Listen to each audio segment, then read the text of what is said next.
people know that. So first of all, there were a lot of questions obviously about CGRP antibodies, but there was some around how it actually affects you. So someone was asking about if you have high blood pressure, can you take them? Yeah. Another was asking if you have it's called raised pressure on your eye. Does it cause that, or does it exacerbate that? Okay, so first of all, blood pressure.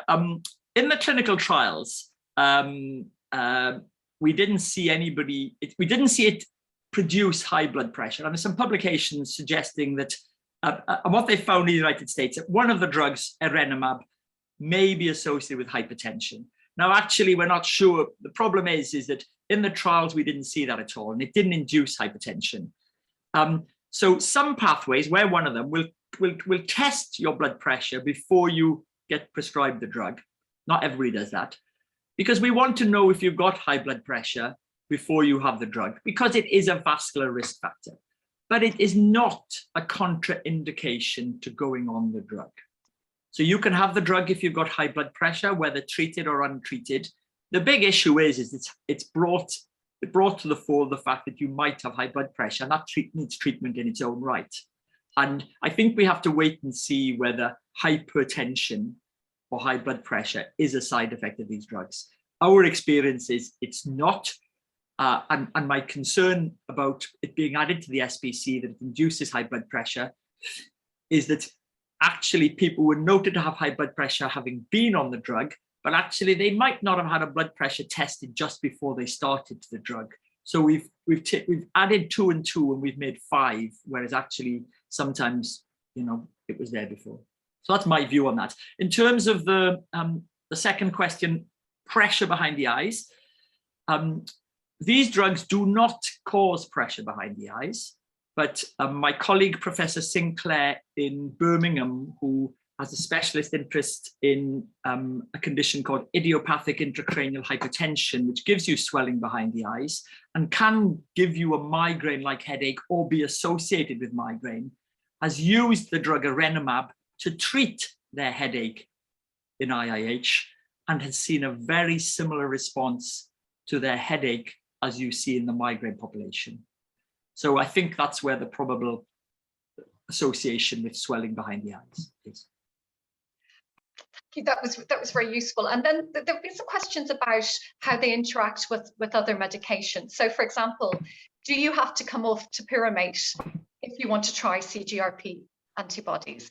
And also, if you're taking candesartan or if you're taking amitriptyline with CGRP antibodies, and it's reducing the impact of your migraine in terms of frequency and severity, would you then come off the other preventives? No, you don't need to. So it all depends what you're taking those drugs for. So all the oral migraine preventatives can be taken with the anti-CGRP mAbs.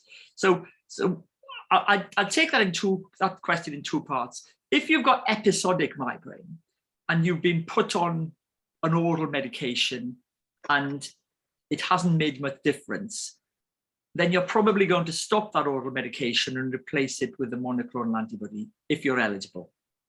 If, however, you've had some benefit from the oral medication, whether you've got episodic or chronic migraine, but you're still having high frequency migraine and you've tried 3 drugs, you can add an anti-CGRP monoclonal antibody to it.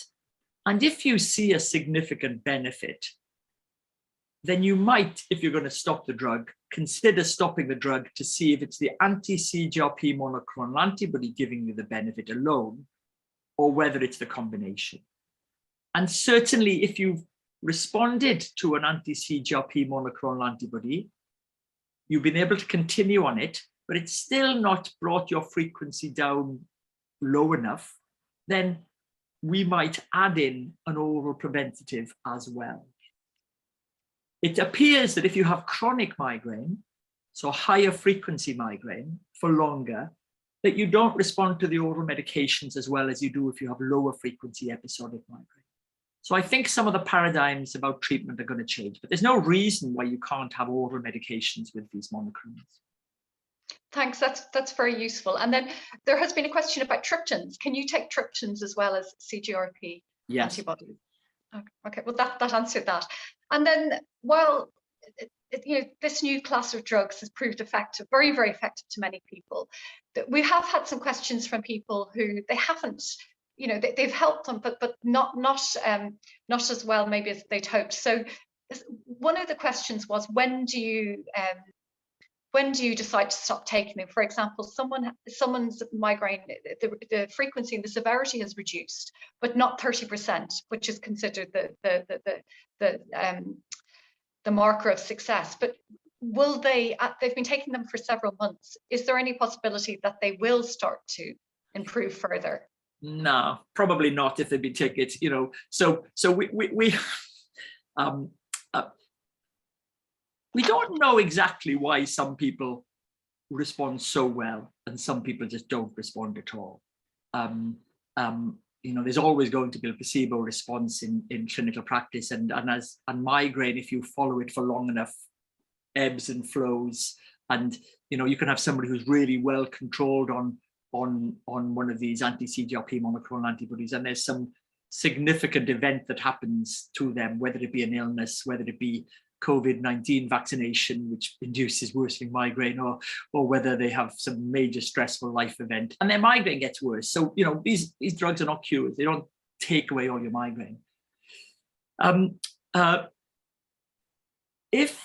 What's been seen is if you appear to respond initially in the first 3 months and you have a good response, you're probably going to have a degree of sustained response. There may be some loss of effect slowly over time, but that's not seen in the majority.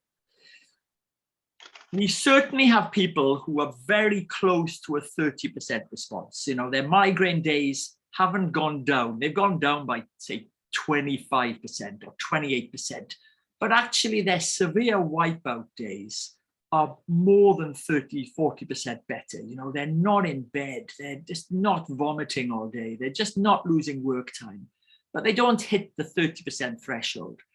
What we do in our service is that we'll give them another 3 months. So they and a number of clinics, there's guidelines and there's compassion and there's good clinical reasoning, and you've got to try and find the balance between that. Colleagues who've given, if you're not having a response by 6 months and you're not having a 30% response by 6 months, I'm going to argue that that's not the drug for you. You need to be looking at either a different monoclonal antibody or some kind of different therapy, because you get about a 20% plus placebo response if I give you blue tablets. Thank you. And then there's a question to another person. Sadly, it's not working for them and they are going to be prescribed Botox, and they're just concerned, if CGRP antibody hasn't worked in treating their migraine, what chances are Botox in helping them? Yeah, it's certainly got a 1 in 3 chance of benefiting. I'd certainly give them Botox. I do that. We all do that. Just because the mechanisms are different. Do we really know how Botox works? Okay, my colleagues will say they do. We think we do. So I would do that. And I'd go as far as to say if they had one of, depending on which monoclonal antibody they had, I'd probably think of giving them one of the different ones with a different mechanism. And that really depends upon where you live in the country as to whether they'll let you do that. Well, that actually leads on to another question someone asked, because they asked if, what is, should you try another CGRP antibody if one worked, if one didn't work or wasn't particularly effective, should you try another to see if particularly say if it wasn't tolerated, or the side effects? So it's not even the effectiveness, if it just hasn't worked. Yeah. So if it's a side effect problem, it depends on what the side effect is. So if it's an injection site reaction, which occurs sometimes more with one than the other, then I definitely go to another one if that was the problem. If it's effectiveness, and if you've had no response at all, just no response at all, I'd probably ask, are you a triptan responder? Do you respond to triptans? And if you had no response at all and you were a non-triptan responder, I would probably think they might not be for you. If you had some response, I'd certainly, based on the recent publications, change you over. Regrettably, there are pathways and CCGs across the country who've overinterpreted the writing style of the National Institute for Clinical Excellence and Health. And I say that advisedly. And I think those could be nicely challenged if they say you can't have a second one. And that's about appropriate, courteous, polite advocacy and use of the data. Thank you. Well, speaking of NICE, there was a question. What are the chances of NICE deciding that people don't have to fail 3 other preventives before they are prescribed a CGRP antibody? And I think you mentioned the cost earlier on, so I'm guessing that might be a factor. Yeah. So to hear what you say, what you think. If pharma ever sees this, you just need to reduce your cost. You know, if pharma. So what's going to happen? Well, I haven't got a crystal ball, but I always speak my mind. What's been really interesting in the United States is the new G-pants have come along, and the G-pants are oral drugs, and they've disrupted the market massively because they're cheaper to produce. So whether you like it or not, regrettably, money makes the world go round in terms of availability of high-cost drugs. So the longer these drugs are around, the more people who are receiving them, and hopefully without side effects and beneficial response, the cheaper they potentially will become. And then when there are other competitors who come into the market, potentially with reasonable costs, then I think we might see those 3 drugs reduced. There's lots of research going on to position these drugs earlier in the treatment pathway. And I don't think it's an efficacy issue only, it's got to be cost and efficacy. And we have to remember that NICE has 2 roles. They've always said they're clinically effective, but their second role is to help the NHS get cost-effective drugs. And I think they do a fantastic job. They really do. Thank you. And there was one question came through that asked about, can you take CGRP antibody medication if you have high cholesterol? Yes. You can. Okay, well that answers that. So we've been sort of focusing on CGRP and antibody medication, but there's sort of there's a step before that, and that there've been some questions about, and that's actually being prescribed it. So someone was asking about, well, how do you access a headache clinic privately and by the NHS? Can you self-refer? But also someone was asking about, if you're not seeing a specialist, so you're seeing a neurologist who isn't a specialist in migraine or headache, and they're not in a headache clinic, can they prescribe CGRP antibody medication? In some parts of the country, yes. So if you live in the northwest in Liverpool, if you see any neurologist, they can prescribe an anti-CGRP monoclonal. There are some centres where it depends on what the service is set up, and this is the problem. We've got a national health service, and you've got local pathways and local services. So what I would recommend is you just ask your consultant neurologist, or even phone the neurology department you're being seen at and say, do they prescribe them? And does the local neurologist prescribe them, or do you have to go to the headache clinic? And they should be able to answer that question. That's the easiest and fastest way. And so it does vary across the country. Thank you. And again, back to CGRP antibody medication, someone was asking if the side effect of one is giving you insomnia, is it worth trying another? Ooh, I haven't had insomnia yet so far, so I don't know the answer to that. It's certainly not something that we've had reported to us, insomnia. So I don't know the answer to that. Thank you.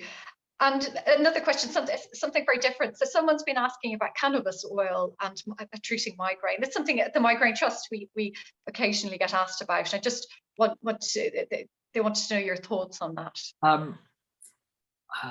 I haven't seen any data to suggest it's useful. It goes into my anecdotal little thing. I've got a senior colleague and mentor who worked in California and San Francisco, and he said that a lot of people smoke cannabis and it didn't improve their migraine.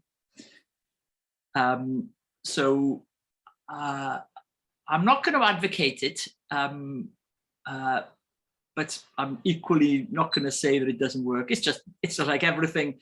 There are things that work for some people. We need some science to kind of clarify that. So I don't advocate something which may not be correct. That's a good point. And then someone was asking actually a very good question about can CGRP antibody medication make your migraine worse? I think any medication potentially can make anything worse. I've not seen that. So I don't know the answer. Like anything, you can have a reaction to any drug. So I mentioned the COVID-19 vaccine, and we've seen exacerbations of migraine in relation to some of the vaccinations when the migraine's been temporarily worsened. So I'm assuming if you had any kind of allergic reaction, and I mean a proper allergic reaction, not an intolerance to the drug, you might have an immune problem happening. But I've not seen anybody have worsening so far, but I'm sure there will be reports at some point. Okay, well that's reassuring. The only way to do that is to re-challenge, would be to do it, stop it, re-challenge with the drug to be certain it was the drug. Okay, well that's a good point. And then finally, so as we come towards the end, what advice would you give people in terms of advocating for themselves if they're struggling to be referred to a headache specialist, or if they're struggling to, if they're eligible and they're struggling to be prescribed this medication, or if they're being told that it's going to be stopped? What information should they give about their condition, about the impact it has on them, or if not just in terms of talking to a trust or to their doctor, but if they're writing to their MP or for their CCG, what should they say about their condition to help really convey the seriousness that it has on their life? There's lots of questions there. So let's talk about individual advocacy first of all. The individual advocate. So if you have high frequency migraine, you think you've had 3 oral preventatives, and you haven't got access to a specialist headache clinic locally, then you need to kind of possibly do some homework of yourself, find out where you are,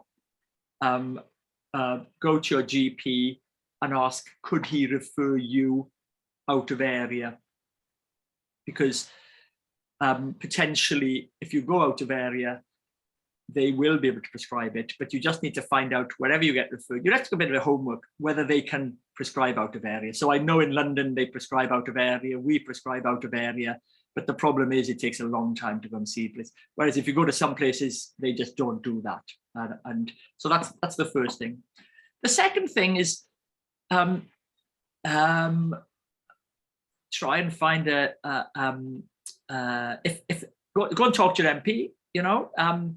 I really would go and talk to your MP. I'd go with some data.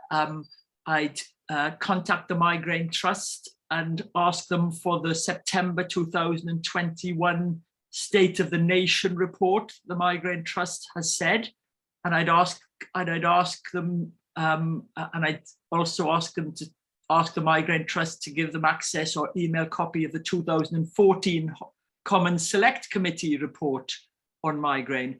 And I'd go and talk to your talk to your MP with those 2 documents, write him a letter, give him references to those 2 documents, do that. And then ask what he's going to do to try and get a headache clinic locally. So it's about being a personal advocate, but actually using the information that rather than saying I want this, there is information there for him, because that will hopefully help. And ideally, if you're on your own, you just want other people to be doing the same, because then that becomes an issue for him. That's the first thing. Second thing, in terms of if you go to see your consultant and headache clinic, and he says to you, we're going to stop this, I would say, okay, I'm a little, I see people like this all the time. I'm a bit fearful about stopping it. Is it possible to look at what the frequency of my migraine is at the time we're going to stop it? Because I would argue, say you started this treatment and you were having, let's say 26 migraine days, and it's helped you, and you've gone down to 12 migraine days, and you have a bit of background headache between, or you might even have headache freedom between. So you're on 12 headache days a month, which is still a third of the month. And if you went to see your consultant neurologist in the clinic with 12 migraine days a month, he'd probably say to you, we need to start prevention. So it doesn't make common sense, although you've had an improvement, to stop a drug which appears to have improved you just for the sake of it. Now I can, and to have that sensible discussion really, we don't know yet how long we need to treat for, but actually stopping something when you'd normally start something as prevention just doesn't make logical clinical sense. I think having the yearly review is really important, but actually as clinicians, we have a duty to think, well, shouldn't we be doing something more at this level rather than actually something less and taking away? And it's not a financial issue because you still meet eligibility. So this is a barrier we've introduced via pathways, which I don't entirely understand. So that would be my answer there. Sorry, it's a bit long-winded, but it's not. It's extremely useful, and thank you for that. And I'll just say to everyone that Brendan mentioned the report and the information on our website. And I'll just give our website address is migrainetrust.org.